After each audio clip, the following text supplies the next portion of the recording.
को, मैं निश्चय जैन पन्नावाला इधर आप सभी के बीच।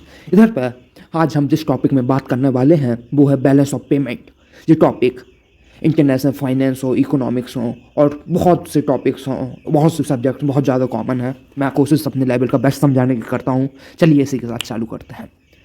Balance of payment is the statement that while all the transaction between entities, government or individual of one country to another for a given period of time, इसमें जो भी लेन देन किसी भी बिजनेस का, सरकार का या किसी निजी व्यक्ति का एक देश से दूसरे देश के साथ हुआ है एक पर्टिकुलर समय में, तो उसमें जो कुछ भी लेन देन और ट्रांजैक्शन होता है उसका हिसाब और लेखा जोखा होता है, उससे रिकॉर्ड किया जाता है। All the transaction details are mention in the statement giving the authority clear vision of flow of fund. इससे मालूम चलता है कि देश में पैसा आ और कहाँ जा रहा है। After all its item include in the statement then inflow and outflow of the fund should match. जो इनफ्लो और आउटफ्लो है वो मैच होना चाहिए। For a country the balance of payment specify whether the company has a access or shortage of fund. It's give indication whether the company export is more than its import or vice versa. इससे मालूम चलता है जो company नहीं, जो देश है वो इंपोर्ट ज़्यादा कर रहा है कि एक्सपोर्ट ज़्यादा कर रहा है, उसका जो ट्रेड डेफिसिट है या सरप्लस है। अब डेफिसिट मतलब होता है कम, जैसे कि आपने 1 करोड़ का माल इंपोर्ट किया पर लेकिन आप एक्सपोर्ट कर रहे हैं सिर्फ 70-80 लाख का, तो उधर पर अपन बोलेंगे जो 30 लाख रुपए हैं वो क्या है, डेफिसिट है। ठीक है। अब इधर पर इंडिया की व्यू पॉइंट से अपन देखते हैं। India current account balance posted surplus 5.7 billion और 0.6% of GDP during the fourth quarter January to March mainly due to surge. इसका जो सरप्लस है इसीलिए इस तरह पर जो लिखा हुआ है क्योंकि सर्विस एक्सपोर्ट्स इंडिया बहुत अच्छा कर रहा है। जैसे कि आप आईटी इंडस्ट्रीज इन सबको जानते होंगे कितना अच्छा परफॉर्म करता है अपने देश का। इधर पर हम आपको importance of balance of payment बताते हैं। A balance of payment is essential document and transaction in the finance department as its given status of country and its economy। इससे मालूम चलता है कि किस देश कितने पानी में है, क्या उसकी अर्थव्यवस्था है। It's examine transaction of export import of goods and service for a given period। Export import goods और सर्विस का जो होता है उनमें बाकायदा इसका लेखा जोखा रहता है, हिसाब रहता है। It's help government to analyze the potential of particular industry to export growth and formulate the policy to support that growth। जैसे इंडस्ट्रीज अलग अलग होती हैं, आईटी इंडस्ट्रीज होती है, टूरिज्म इंडस्ट्रीज होती है और मैन्युफैक्चरिंग अलग होता है। मैन्युफैक्चरिंग में भी ऑटोमोबाइल्स होते हैं, बहुत सी ऐसे अलग अलग टेक्सटाइल होती है, ऐसे बहुत अलग अलग इंडस्ट्रीज होती है। इससे गवर्नमेंट को पर्टिकुलर इंडस्ट्री के अंदर क्या पोटेंशियल है, उसके अंदर एक्सपोर्ट के कितने चांसेस हैं और ये सब देख के हिसाब लगाते हैं। और जो सरकार अगले नियम बनाएगी जिससे इसको एक्सपोर्ट हम ज़्यादा से ज़्यादा कर पाएँ। जैसे कि अपन को मालूम है जो गवर्नमेंट अभी एक्सपोर्ट को ज़्यादा से ज़्यादा प्रमोट कर रही है। वो चाहती है कि हम अगर जो 5 बिलियन इकोनॉमी का हम सपना देखते हैं, जब तक हम एक्सपोर्ट इंक्रीज नहीं करेंगे तब तक ये पॉसिबल नहीं है। It's gives the government border perspective on a different range of import and export tariff. The government then takes a measure to increase और decrease the tax to discourage import and encourage export respectively to be self sufficient. Broader perspective मतलब विशाल, वो आपको overall perspective देती है। वो ऐसा नहीं कि आपको नैरो माइंडेड नहीं बना रही, नैरो पर्सपेक्टिव से काम नहीं कर रही है।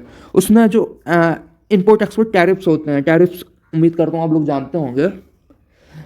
The government take the measures to increase और decrease the tax to discourage import और एनकरेज एक्सपोर्ट्स। जैसे कि इंपोर्ट्स है, जैसे कि मेरा अभी मैंने टेक्सटाइल की इंडस्ट्री ने काम किया, इंटर्नशिप किया, तो वहाँ पर मेरे को मालूम चला कि कॉटन में सरकार ने बैन लगा के रखा है या फिर खूब ज़्यादा हैवी ड्यूटीज़ लगा रहे हैं। 80% 90% 100%। मतलब माल वहाँ से 100 रुपये का आ रहा है तो 100 रुपये टैक्स लगा रहे हैं। तो इसका मकसद क्या है कि हम चाहते हैं कि जो कॉटन का फाइबर है वो अपन अपने देश का यूज़ कर रहे हैं, वो दूसरे देश का ना है। इसका मकसद क्या है कि जो हमारे डोमेस्टिक प्रोड्यूसर हैं कॉटन के, उनके बिजनेस इफेक्ट ना हो, इकोनॉमी को बढ़ावा मिले।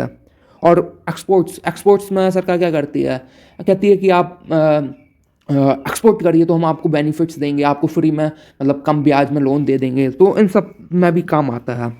It's the economy are you support the mode of import the government plan according to the balance of payment divert the cash flow on technology to the unfavour sector and see का future growth. इसका simple है, जैसे कि उससे mode of import को अगर उसे वो करना है, सपोर्ट करना है या नहीं करना चाहती है, तो वो सिंपल क्या करती है वहाँ पर इन्वेस्ट करती है जहाँ पर उसे मालूम अच्छा रिटर्न मिलेगा, इस पर्टिकुलर सेक्टर में अच्छा कैश फ्लो आ रहा है या सरप्लस में है, वो ऐसी जगह काम रोक देती है जहाँ वेस्टेज ऑफ मनी उससे लगता है। The balance of payment also indicates the government to detect the state of the economy and plan expansion. Monetary and fiscal policy are established on the basis of balance of payment status of country.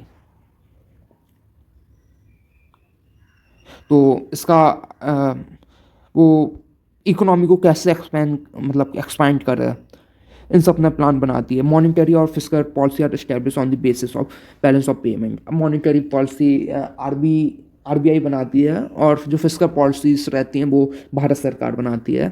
Monetary policy के अंदर जैसे कि वो repo rate हो गया, जो rates होते हैं वो सब रेपो रेट में आते हैं, और फिस्कल पॉलिसी गवर्नमेंट उसे किस सेक्टर में एक्सपेंड करना चाहती है, इन सब में भी वो मार्गदर्शक का काम करता है। क्या? Balance of payment.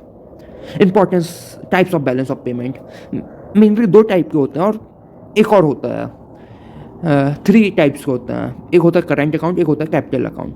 जो करंट अकाउंट में आप सिंपल समझिए, इसमें क्या होता है कि जो रॉ मटेरियल है, जो मतलब कि कैपिटल आप समझते हैं, जैसे कैपिटल में फिक्स एसेट्स जिसे आप कहते हैं, उसको रिकॉर्ड नहीं किया जाता, बाकी जितने होते हैं वो सब रिकॉर्ड किए जाते हैं।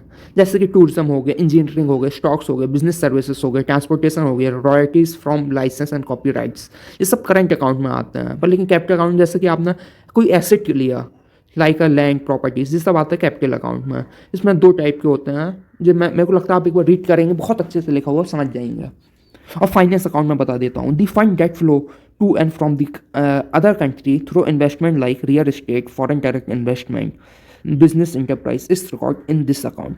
इसमें क्या होता है, जैसे कि फॉरेन डायरेक्ट इन्वेस्टमेंट है, बिजनेस इंटरप्राइज है, this account calculate foreign proprietor of domestic asset and domestic proprietor of foreign assets and analyst is acquiring the selling or more assets like stock, gold, equity। जैसे कि जो foreign direct investment आता है, investment आया, उसने क्या लिया, कुछ लिया तो नहीं, देश के लिए पैसा आया, ये सब इसमें रिकॉर्ड होता है, जैसे गोल्ड, इक्विटी, समझ गए होंगे। How does balance of payment work? How does balance of payment balance the net result on the current deficit, इतना है 26.6 billion, and a capital account surplus is this. Okay, the total entered into inter economy 63.5 billion US dollar भारतीय की अर्थव्यवस्था में आई है।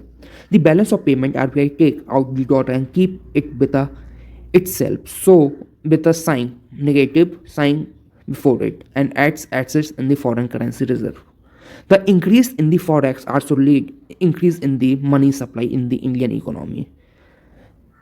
ठीक है, अगर जो फॉरेन वो होता है फॉरेक्स अगर अपने देश में आ रहा है तो उसमें मनी सप्लाई इकोनॉमी में ज़्यादा होती है, which also leads to higher inflation. जब मनी ज़्यादा होगी तो सामान की कीमतें ज़्यादा होंगी, इन्फ्लेशन ज़्यादा होगा। RBI increase its liability by a same amount $63.5 billion by printing the domestic currency. Okay, this aggregate RBI role in maintaining the balance of payment, which is determine India exchange rate and foreign exchange reserve। ये होता है। तो इधर पे जो बताना चाहते समझ आया होगा, बोलिए मेरे साथ, भारत माता की जय, भारत माता की जय। हम जीतेंगे, हम जीतेंगे, हम ही जीतेंगे, हम होंगे कामयाब, हम होंगे कामयाब, हम होंगे कामयाब, जय हिंद।